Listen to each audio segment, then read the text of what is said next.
Union of India में integration of states Patel के वजह से हुआ। ये गुजरात के लोग नंबर 1 के झूठे हैं देश में। ये गुजराती लोग नंबर 1 झूठे हैं। ये जितना प्रॉब्लम इंडिया में हुआ है गुजरात के झूठे लोगों के वजह से हुआ है। दयानंद सरस्वती गुजरात से था, गांधी गुजरात से था, वल्लभ भाई पटेल गुजरात से था, और अब प्राइम मिनिस्टर भी हमारा जो है वो गुजरात से है। इस बात को समझने की जरूरत है।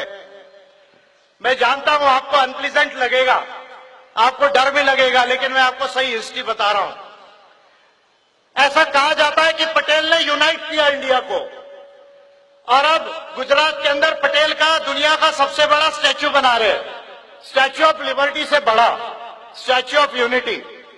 तो मैंने मोदी जी से कहा आपको स्टैच्यू बनाना है पटेल जी का बनाओ, लेकिन इतना बड़ा मत बनाओ कि उसकी हाइट ना संभले, बाद में वो गिर जाए। क्योंकि जिस व्यक्ति की जितनी हाइट नहीं होती उससे ज्यादा अगर उसकी हाइट बना दी जाए तो बाद में वो गिरता है। और दुनिया का ये इतिहास है कि लेनिन का भी पुतला गिरा और सद्दाम हुसैन का भी पुतला गिरा है। ये वर्ल्ड की हिस्ट्री है, शायद आपको हिस्ट्री नहीं मालूम है। इसलिए आप इतना बड़ा स्टैच्यू मत बना दो कि बाद में वो गिरना पड़े। और आप कितना भी बड़ा बना लो, स्टैच्यू बनाने से किसी की हाइट बड़ी नहीं हो जाती। पटेल की हाइट बाबा साहब अंबेडकर से बड़ी कभी नहीं हो सकती। ये बात मैं आप लोगों को जो है दावे से कह रहा हूं। नेहरू की हाइट, गांधी जी की हाइट बाबा साहब अंबेडकर से बड़ी नहीं हो सकती। नेहरू को, पटेल को यह नहीं समझ रहा था कि 600 राज्यों का संवैधानिक सेटलमेंट कैसा किया जाए।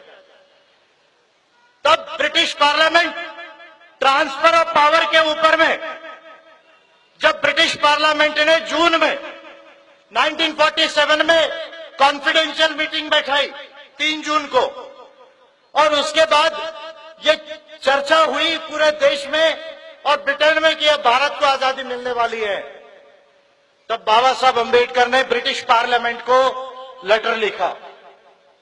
17 जून 1947 को लेटर लिखा।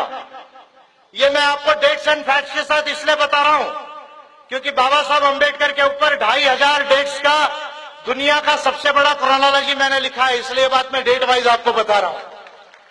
और वो क्रोनोलॉजी अभी पार्लियामेंट में भी है और यूनाइटेड नेशंस की लाइब्रेरी में भी है और हार्वर्ड की लाइब्रेरी में भी है। आप लोगों को शायद जानकारी नहीं होगी, लेकिन वो इंटेलेक्चुअल बायोग्राफी और क्रोनोलॉजी दुनिया के अंदर मैं इसलिए बता रहा हूं। 17 जून को बाबा साहब अंबेडकर ने लेटर लिखा। क्या लेटर लिखा? ब्रिटिश पार्लियामेंट को कहा कि भारत के अंदर कौन से राज्य आना चाहिए, नहीं आना चाहिए, वो किस टर्म्स एंड कंडीशन पर आना चाहिए, ये देखने का अधिकार आपको नहीं है। You do not have the sovereignty, you do not have the rights under the international law to decide that on what terms and conditions which states must integrate in India. Bharat के कौन से राज्य भारत में किस आधार पर इंटीग्रेट होंगे, ये देखने का आपको राइट नहीं है। ऐसा कोई अंतर्राष्ट्रीय कानून नहीं है जो ब्रिटेन के पार्लियामेंट को यह अधिकार देता है। एक बात ब्रिटिश लोगों को कही। दूसरी बात, बाबा साहब ने ये 600 राज्यों को कहा। जो लोग सोच रहे थे ट्रेवनकर और अलवर के राजा, हैदराबाद और भोपाल और कश्मीर के राजा, जो लोग ये सोच रहे थे कि भाई हम तो इंडिपेंडेंट रहेंगे, हम तो अपना खुद का कंट्री बना लेंगे, छोटा नेशन स्टेट बनाएंगे, बाबा साहब अंबेडकर ने उनको वार्न किया कि ऐसी गलती मत करो। ये मत सोचो कि हम संयुक्त राष्ट्र में चले जाएंगे और संयुक्त राष्ट्र हमको एक नई कंट्री करके रिकॉग्नाइज करेगा। आप अगर ऐसा समझ रहे तो आप भूल कर रहे। आप संयुक्त राष्ट्र के चार्टर के तहत कभी इंडिपेंडेंट कंट्री रिकॉग्नाइज नहीं हो सकते।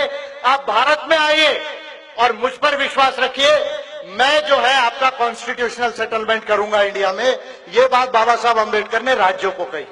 सेकंड महत्वपूर्ण बात, और जब नेहरू और पटेल ने ये बात को देखा कि बाबा साहब अंबेडकर के अलावा ये कॉन्स्टिट्यूशनल सेटलमेंट कोई नहीं कर सकता, हमारे कांग्रेस में एक भी वकील मौजूद नहीं है, एक भी एडवोकेट मौजूद नहीं है जो इस समय में भारत का संविधान लिख सके, और मुस्लिम्स लोग पार्टीशन ऑफ इंडिया हो गया, देश के दलित, देश के शेड्यूल्ड कास्ट ये दूसरी सबसे बड़ी माइनॉरिटी है।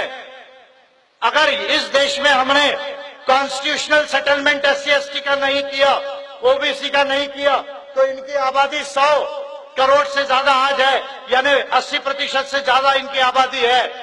अगर हमने इनका संवैधानिक सेटलमेंट नहीं किया तो शायद भारत एक संघ में नहीं रह पाएगा, भारत डेमोक्रेटिक कंट्री नहीं बन पाएगी। और यूनाइटेड नेशंस के चार्टर को हमने साइन किया, भारत में अब डेमोक्रेसी को लाना हमारे लिए